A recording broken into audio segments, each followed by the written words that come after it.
Hey everybody, welcome to PC Perspective. We are here today to talk to Oliver Baltuch at Futuremark about the new release of 3DMark. No suffixes, anything like that. We're going to talk about the latest edition of 3DMark benchmark for all kinds of devices now, not just your high-end desktops, but eventually down into Windows RT, Android, and iOS devices. Oliver, how are you doing today? Doing well, Ryan. Yourself? Pretty good. I guess it's been a pretty busy week and weekend for you over there, huh? Oh, yeah. Well, it's actually been a pretty busy 2 years getting ready for this time. So you're the president at Futuremark. Tell us a little bit about what your kind of overall strategy is with this new benchmark, right? It's not called 3DMark 2013 or anything like that. Why kind of start fresh at the beginning like this? Well, it really has to do with the new formula coming out of Microsoft for where they're going with DirectX from what we've seen in this latest version. So what they've done now is they have included what we see as all the features of DirectX 9, DirectX 10, and DirectX 11 underneath sort of like one complete benchmark. And so when that happened, and we saw that happening, and they informed us of what they're doing, we decided we wanted to take a new tact on how we were going to approach the benchmark. So rather than just create a 3DMark that is only for PCs, which is what we've done up until this point, right, we wanted to create a 3DMark which really hits all the new major platforms out there, which to our minds is still, of course, Windows, big platform, and then Windows RT, which is going to become important, and of course the new Android platform from Google, and of course iOS, which has been used by so many smartphones and tablets. And by creating benchmarks that work across that entire spectrum, we can now provide people the ability to really test across multiple platforms with one program. Yeah, I've definitely got some questions about kind of that strategy that we'll get to in a second. For now, I want to talk about just this kind of Windows release that's happening today. Sure, of course. There's no 3DMark score anymore, right? There are three individual benchmarks, I guess, part of this, and we're looking at more of Firestrike as kind of being the one targeted, I guess, towards enthusiast PC users, right? Why can't we get rid of an overall score and instead of having these individual ones? Or do you guys consider it an overall score targeted at different platforms? Yeah, I think it's more like that. Firestrike is really intended for the enthusiasts, the higher end platforms. Mm-hmm. Then CloudGate is for integrated notebook, sort of like those, not even mid-range, but what I consider to be, the platforms that really deliver performance to a particular sector of the audience. And then the first one, Ice Storm, is really intended for that, tablet market. Okay. But you really can't, there's such a wide variety in hardware from the bottom to the top that you can't actually judge it in a fair way, from the very bottom to the very top of the spectrum. So, by dividing everything under a 3DMark label, but creating really three separate benchmarks in there. Mm-hmm. I view it almost like we've created, 3DMark 06, 3DMark Vantage, and 3DMark 11 in one package almost, except with much more modern, modern engines, modern renderers, all under the DX11 title. So maybe walk us through each real quick, kind of what each of the three tests are supposed to do. So the Firestrike is really enthusiast class. That's DX11, right? Are there any specific features on that? A couple that maybe you want to call out? Well, let me just start with Ice Storm. Okay. Yeah. So Ice Storm and just to get the terminology right, uses what's known as feature level 9. Okay. It's still a DX11 engine, only it only uses the features that are available for pretty much DX9 cards. So we'll call it feature level 9, right? So Ice Storm was really meant to be the first cross-platform benchmark for the mobile devices, and really to use it to test the performance of your smartphone, tablet, ultra-portable notebook, or entry-level PC. Okay, so that one has 2 graphics tests and a physics test to be able to test GPU performance, CPU performance, and then combine them to get your pure gaming performance. Okay, And that one really, is great if you want to check across the entire set of, 4 platforms, all the way from, iOS, Android, RT, and, pure desktop Windows. Gotcha. Okay. And, that has mainly the DX9 features that you know and love. It's, all the things that has to do with pixel shading and vertices, right? Then as you continue down to CloudGate, which is feature level 10, that's really designed for like Windows notebooks, typical home PCs, maybe what you would consider a productivity TV, productivity PC. That'll be, on someone's desk for getting the normal workloads done, right? If you do well in something like 3DMark CloudGate, which is feature level 10, you should, one, be able to play any DirectX 10 game out there, as well as you should be able to take care of almost any, games and productivity software produced for integrated or entry-level PCs, and have no trouble at all. Rendering resolution is that 720p. I look at it as, a PC in sort of like the mid-pricing, where mid-pricing today is, anywhere between $500 to, $650, $700 or so. So maybe consider it the integrated graphics type piece. Exactly. But it's still, what you get for that amount of money today is one heck of a lot of PC. Sure. Right? The tests really have, emphasis on things like geometry processing, right?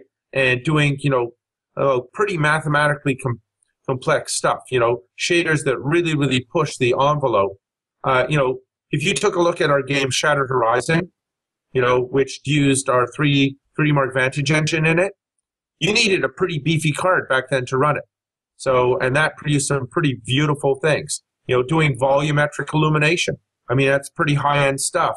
But that is still sort of like the last generation of things. But those are still fine PCs for people to use. It's still, pretty high-end performance. Right. And then, but as we go to, what is now Firestrike. Firestrike really showcases what will be done by, a really heavy-duty DirectX 11, graphics card, matched with a similarly impressive, CPU, doing some pretty heavy-duty stuff, right? If you have a quad system, quad core processor with, quad SLI or quad crossfire, that's really what Firestrike is, aimed at. Even, the resolution, we've now taken that up to 1080p as the default setting for the performance setting, and extreme for Firestrike now is, 25 by 14, which is 1440p. So that really throws the whole sink, at the graphics cards and the PCs. But we firmly believe that Firestrike really shows what games are going to be like 2 years from now.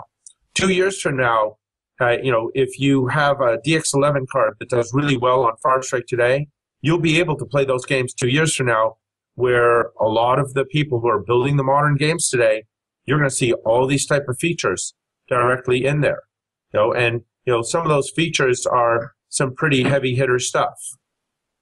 Now, I'm kind of interested in the first test, the one that's meant for tablets, phones, and entry-level PCs, maybe a little bit too. Windows, Sure. Windows RT, iOS, and Android. The big issue with kind of cross-platform benchmarking has been, how do you make a benchmark that is comparable across all those platforms? So 3DMark is, you're saying, but how do you code, how do you write, right? It's not in DirectX. You can't use DirectX in Android and iOS, right? Okay, so what we've done is we have the same art, effects, and using bullet physics library, the same physics that gets used across all the platforms. Okay. We use DirectX, DirectX 11 feature level 9 for the Windows platforms, both Windows Desktop and Windows RT. We use OpenGL ES 2.0 for the Android platforms and the iOS platforms. Okay. Then we render to a 720p target so that no matter what the screen is on any one of the devices, it always renders to the same target.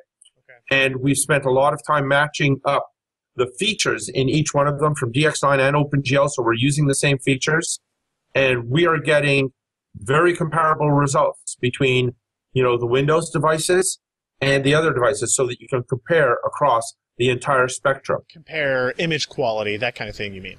No, actually compare performance. Okay. Among the hardware, among all the devices. So if you're doing a very similar workloads, within spitting distance of each other. As a marketing guy, I would say it's directly comparable. As a physicist and a scientist, I would say it's roughly comparable. Okay. So it's within, that 1-2% comparability. I can't say exact because, of course, that, how do you compare exact on different platforms? But 1 to 2% roughly comparable between them, which is within the variability test to test of any of these devices anyways. Okay. Now today we're seeing the release of 3DMark for Windows 8. When will we see it on RT and then Android and iOS? Just so you know, this works on Windows 8 and also Windows 7 and Vista. Right. Okay. So just so we're clear about it, right? I expect to have that out in just a couple weeks. For all the other 3 platforms? For all the other 3 platforms. Okay. They're almost done. That's good. That's good. Okay. Yeah, I'm very happy about it myself. And I know that our technical guys in Finland have been pushing really, really hard for months and months and months to get this done. So if we run, will it be, I know maybe it's I don't know how useful the information will be, but in theory we'd be able to compare a benchmark run on my Galaxy Nexus phone to my Quad SLI PC if we use the Ice Storm level test, right? Okay. A Quad SLI, you wouldn't want to compare against a Quad SLI PC on a feature level 9 test, mainly because it's going to be only GPU limited, right? Okay. Because the graphics load is so light in a feature level 9 test for a Quad SLI that it's not a valid comparison. Okay. The valid comparison would be if you wanted to compare, say, something that was, similar to a, one of the new, the netbooks, right? If you took a netbook or a similarly, similarly inclined tablet, right?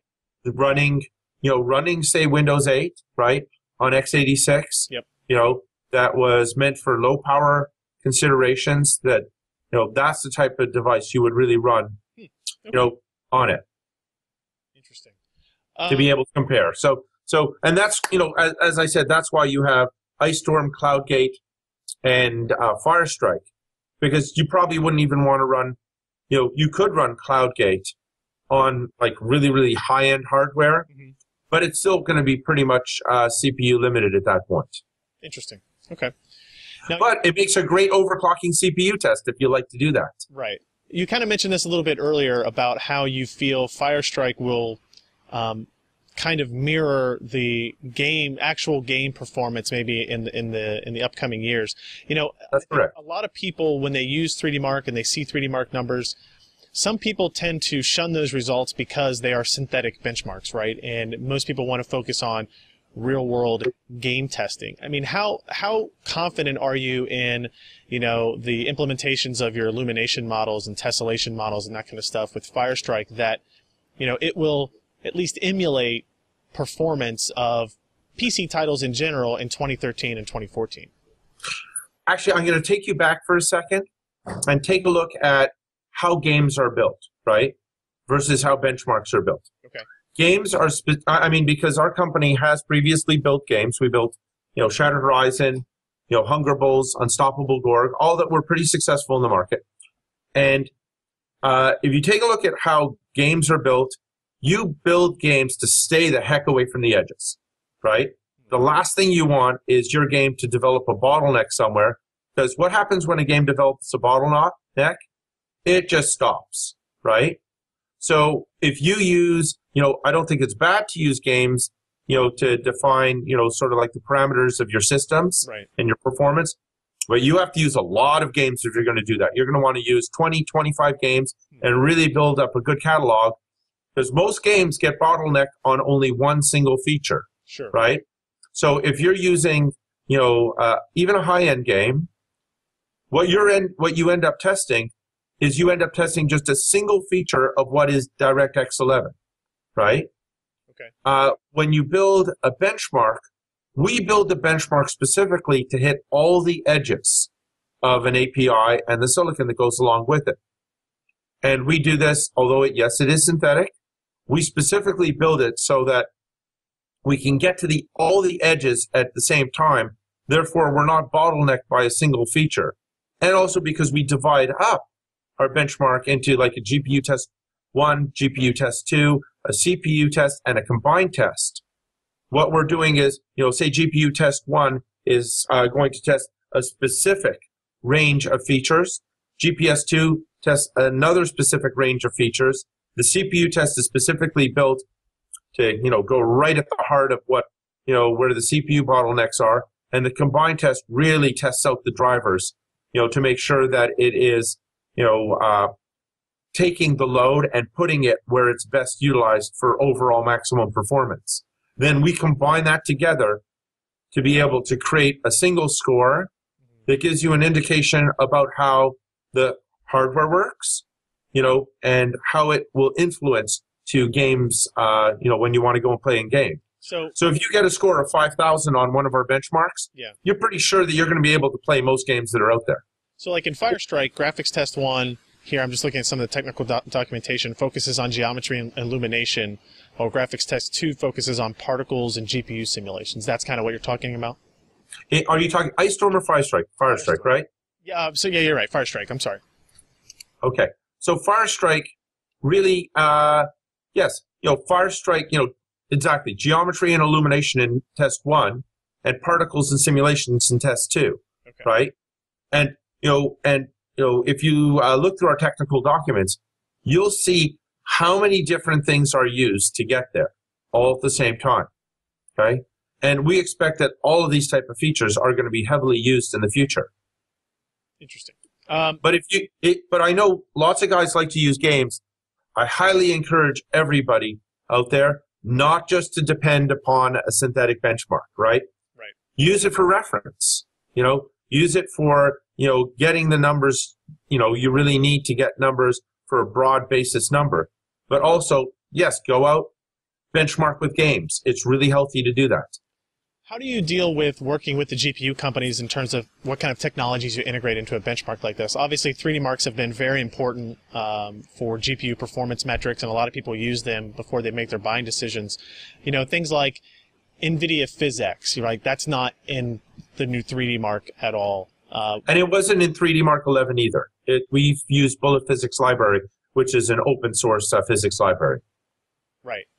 So, how do you balance that, right? So PhysX is maybe an interesting technology. AMD may have interesting technologies, but you want to use stuff that is maybe only vendor agnostic. Is that kind of a goal? I look at it as being like neutral among all the parties. They all have the opportunity to, work with those type of, APIs or libraries. And, then they're working in the open source world, or with things like the APIs of DirectX. They're working directly with Microsoft to make sure that those APIs have been refined. Right. Okay. And when we look at the free version of 3DMark that a lot of people are in love with, they get to download and test their system, are there any changes in how the free versions of 3DMark work with this iteration versus 3DMark 11 or anything? Really don't think so. The free version really, it works the same way, except now you're able to run 3 benchmarks instead of 1 benchmark for the free version. As usual, we make our software as simple to use as possible. 1 button press operation, and it runs through the demos. It runs through the tests that you want to run, and then you go to our results site to be able to be delivered a full set of information on the hardware and receive the information about your scores. So it's very similar to 3DMark 11 in that way. We've tried to make our software professionally built, but easy to use. So far, in my experience, the new 3DMark has definitely been in that same vein. And one of the things you just mentioned there, the results view, is very different with 3D Mark than it was in 3D Mark 11 or anything like that. You know, you're showing things like frame rates over time. You're being able to integrate things like power consumption being graphed, load being graphed, you know, and being able to zoom in and kind of interact with that data. What was kind of the impetus behind that's because you have a professional copy. Yes. And that's available in the advanced copy, right? The advanced versions and the professional versions. Right. Because that type of technology that we've now built in there is really, you know, for the guys who buy the advanced version, we know that that's a lot of guys who are a little bit more enthusiasts, you know, like the overclockers, and they really want to see that stuff. That I don't believe that's in the basic version, but that is in the advanced version. It's very cool to be able to manipulate that data kind of right there inside the application. It's really interesting. Yeah, I can't take any credit for that. That is totally my engineers who are, you know, besides the fact that, you know, they're engineers, software guys, they're also enthusiasts, and that stuff they wanted it. Right. Now, there have been a lot of motions in the world of performance testing recently that want to look at things maybe even more detailed than frames per second, right? And even frames per second over time. Have you guys looked into any way of measuring graphics smoothness, performance smoothness of frame rates, anything like that with this or any future versions of 3D Mark? In terms of, please, you know, give me another reference for that. That might help me. Let's see. So basically, frame rates over time, frame latencies, that kind of thing. Well, I guess the way that we calculate the frame rates, we take a look at how many frames are actually produced, right, in a specific 30 seconds, right, for each one of these tests. There's kind of a movement in. You're thinking responsiveness, maybe. Yeah, right. So it's kind of a combination of those two things. So how do we measure how smooth the frame rate is as opposed to, you know, inside that second of time, how many, you know, iterations is the frame rate bouncing up and down a lot, and does that cause any kind of jittering or micro stuttering and that kind of stuff? I guess that's what you would see from the graphs, right? Because the graphs really you can draw your cursor along the graphs themselves and directly see whether you're getting, you know, a steady frame rate or whether that really is, as you say, micro stuttering, whether you're getting, you know, drastic drops in performance in the middle of a scene itself. I mean, if you take a look at the log files that are in back of there, you know, the professional copy should give you the full log files, right? Okay. At which point you can take a look at what's really going on there. I know that a lot of the guys that we work with in the benchmark development program, these guys have very sophisticated tools at looking at how these benchmarks are run. Right. And they can see frame by frame the percentage of workload that is going on to make sure that it's very even over the entire experience. We mentioned earlier about people still using 3D Mark 2001, 3D Mark 2006. Do you think that this version of 3D Mark may finally curb some of that usage because you have tests that now kind of scale across so many different platforms and use cases? Actually, no. Although I would hope that people, you know, buy the new benchmark as well. There are just simply people who love our old benchmarks. They love running them. They like looking at them. They like competing on them. Like, I give the example of 3D Mark, you know, 2001, because there are a lot of guys who, you know, they spend a lot of time doing very specific tweaks just to compete on 3D Mark 2001, and they specialize in it, right? They're known as a 3D Mark 2001 specialist. Yeah. That's what they love. And, you know, if someone really loves doing something, I encourage them to continue enjoying the craft of what they're doing. You know, they may be taking a brand new microprocessor and trying to figure out how do I make one core in a brand new CPU go really, really, really fast. Right. You know, and to me that's really cool. I mean, those guys rock. Now I know you have a lot of work left with this version of 3D Mark, but I'm curious. Do you plan on maybe applying these types of benchmark mentalities to things like PC Mark, PowerMark as we progress down 2013 and 2014? I think, well, PC Mark, you know, the new PC Mark that we're working on at present, We really haven't said that much about it at the moment. We're still working with the benchmark development partners to, get that to a level of release candidate.